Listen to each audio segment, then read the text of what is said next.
ಇಂದೇ ಡೌನ್ಲೋಡ್ ಮಾಡಿ ಮತ್ತು ನಿಮ್ಮ ನೆಚ್ಚಿನ ಶೋಗಳನ್ನು ಆನಂದಿಸಿ. ಸಿದ್ದು ಅವರೇ, ನಿಮ್ಮ ಅಣ್ಣ ನಮ್ಗೆ ಎಷ್ಟೆಲ್ಲ ಸಹಾಯ ಮಾಡಿದಾರಲ್ಲ, ಅವ್ರು ಕೊಟ್ಟಿದ್ದ ಹಣದಿಂದ ಮನೆ ಒಂದು ಸ್ವಲ್ಪ ರೆಡಿ ಮಾಡ್ಕೊಳ್ಳೋ ಹಾಗಾಯಿತು. ಹೌದು ಮೇಡಮರೇ, ಊಟ ರೆಡಿ, ಹಾಗೆ ನಿಮ್ಮ ತಿಂಡಿನೂ ರೆಡಿ. ನೀವು ಇದನ್ನೆಲ್ಲ ಯಾಕೆ ಮಾಡೋಕ್ಕೆ ಹೋದ್ರಿ? ನಾನೇ ಮಾಡ್ತಿದ್ದೆ ಅಲ್ವಾ? ಮೇಡಮರೇ, ನೀವು ನನ್ನ ಪ್ರೀತಿ ಹೆಂಡ್ತಿ ಅಲ್ವಾ? ನನ್ನ ಕೈಯಾರೆ ನಿಮಗೆ ಅಡುಗೆ ಮಾಡಿ ತಿನ್ನಿಸೋದು ನನಗೆ ಖುಷಿ. ನಾನು ಅಡುಗೆ ಮಾಡೋದು ತಪ್ಪಾ? ಆಯಿತು, ಇವಾಗ ತಿನ್ನಿ. ಚೆನ್ನಾಗಿದೆಯಾ? ತುಂಬ ಚೆನ್ನಾಗಿದೆ. ನೀವು ಬಿಡಿ, ನಿಮ್ಮ ಬಗ್ಗೆ ಹೇಳೋದೇ ಬೇಡ. ಒಂದು ಕಡೆ ಜನನಾಯಕನೂ ಹೌದು, ಇನ್ನೊಂದು ಕಡೆ ನಳ ಮಹಾರಾಜನೂ ಹೌದು.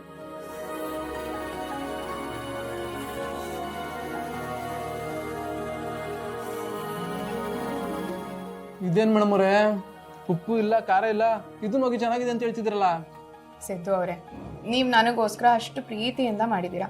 ಇದು ಹೀಗಿದೆ ಹಾಗಿದೆ ಚೆನ್ನಾಗಿಲ್ಲ ಅಂತ ಹೇಳೋಕ್ಕಾಗುತ್ತಾ? ನೀವು ಹೇಗೆ ಅಡುಗೆ ಮಾಡಿದ್ರು ನನಗೆ ಇಷ್ಟ ಆಗುತ್ತೆ. ಅದಕ್ಕೆ ನೋಡಿ ಹೆಣ್ಮಕ್ಳನ್ನ ಗ್ರೇಟು ಅಂತ ಹೇಳೋದು. ಅದೇ ಗಂಡ್ಮಕ್ಳಾದರೆ ಹೆಣ್ಮಕ್ಳು ಮಾಡೋ ಅಡುಗೆನ ಒಪ್ಕೊಳ್ಳೋದೇ ಇಲ್ಲ. ಅದು ಸರಿ ಇಲ್ಲ, ಇದು ಸರಿ ಇಲ್ಲ, ನಿನ್ಗೆ ಅಡುಗೆ ಮಾಡೋಕ್ಕೆ ಬರೋದಿಲ್ಲ ಅಂತ ಏನಾರ ಒಂದು ಖ್ಯಾತೆ ತೆಗಿತಾರೆ. ಅವ್ರು ಪ್ರೀತಿಯಿಂದ ಮಾಡಿದ್ದಾರೆ ಅನ್ನೋದನ್ನ ಅರ್ಥನೇ ಮಾಡ್ಕೊಳ್ಳೋದಿಲ್ಲ. ಆದರೆ ನೀವು ನಾನು ಇಷ್ಟು ದಬ್ಬ ಥರ ಅಡುಗೆ ಮಾಡಿದ್ರು ಅದನ್ನು ಚೆನ್ನಾಗಿದೆ ಅಂತ ಹೇಳಿದ್ರಲ್ಲ, ಅದಕ್ಕೆ ಥ್ಯಾಂಕ್ಸ್. ಆದರೂ ಇಷ್ಟು ಸಪ್ಪೆ ಇರೋ ಊಟನ ತಿನ್ಬಾರ್ದು. ಇದೆ, ಉಪ್ಪಾಕು ಬಂದ್ಬಿಡ್ತೀನಿ. ಬೇಡ ಬೇಡ, ನೀವು ಕೂತ್ಕೊಳ್ಳಿ, ಅದು ಹೇಗಿದೆಯೋ ಪರವಾಗಿಲ್ಲ, ನಾನು ಮ್ಯಾನೇಜ್ ಮಾಡ್ತೀನಿ. ಅಲ್ಲಿ ಆಫೀಸಲ್ಲಿ ನೋಡ್ಕೊಂಡು. ಅಯ್ಯೋ ಮೇಡಮರೇ, ಕೊಡಿ ಮೇಡಮರೇ, ನಾನು ಉಪ್ಪು ಹಾಕ್ಬಿಟ್ಟು ಎಲ್ಲ ಸರಿ.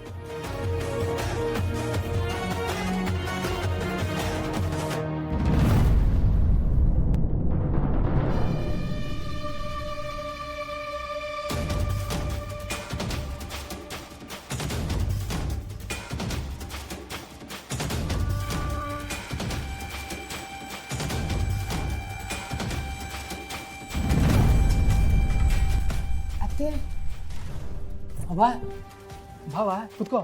ಕೂತ್ಕೊಳ್ಳೋದಿರ್ಲಿ, ಏನು ನಿನ್ನ ಅವಸ್ಥೆ? ಇದು ಒಂದು ಮನೆನೇನು? ಯಾಕವ? ಮನೆಗೇನಾಗಿದೆ? ನಮ್ಮಿಬ್ಬರಿಗೂ ಇದೇ ದೊಡ್ಡ ಮನೆ ಆಯಿತು. ನೀನೇ ಹೇಳ್ತಿದ್ದಲ್ವ, ಮನೆಗಿಂತ ಮನಸ್ಸು ಚೆನ್ನಾಗಿರ್ಬೇಕು, ದೊಡ್ಡದಾಗಿರ್ಬೇಕು ಅಂತ. ಓಹೋ, ಅದಕ್ಕೆ ಮನಸ್ಸು ದೊಡ್ಡದು ಮಾಡ್ಕೊಂಡು ಅವಳಿಗೆ ತಿನ್ನಿಸ್ತಿದೀಯಾ? ಹಾಂ, ನಾನೇ ಈಗ ಅಡುಗೆ ಮಾಡಿದ್ದು. ಅದು ಉಪ್ಪುಸಿ ಕಡಿಮೆ ಆಗ್ಬಿಟ್ಟಿದೆ, ಹೋಗಿ ಹಾಕೊಂಬರ್ತೀನಿ. ನೀನು ತಿನ್ಬಿಟ್ಟು ನಿನ್ನ ಮಗನ ಕೈ ರುಚಿ ಹೆಂಗಿದೆ ಅಂತ ಹೇಳಿವಂತೆ. ಅದೆಲ್ಲ ಏನು ಬೇಡ. ನೀನು ಹೇಗಿದೀಯ ಅಂತ ನೀನು ನೋಡಿದ್ರೇ ನನಗೆ ಗೊತ್ತಾಗ್ತಿದೆ.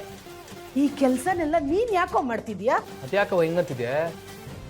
ಅಡುಗೆನ ಬರೀ ಹೆಣ್ಮಕ್ಳೇ ಮಾಡ್ಬೇಕಂತ ಕಾನೂನು ಇದೆಯಾ? ಗಂಡ್ಮಕ್ಳು ಮಾಡಬಾರ್ದಾ? ಇವಾಗ ನಾನು ಅಡುಗೆ ಮಾಡಿದ್ರಲ್ಲಿ ಏನು ತಪ್ಪು ಅಂತೀನಿ? ಆದರೂ ನನಗಿದೆಲ್ಲ ಸರಿ ಕಾಣ್ತಿಲ್ಲ ಕಣೋ.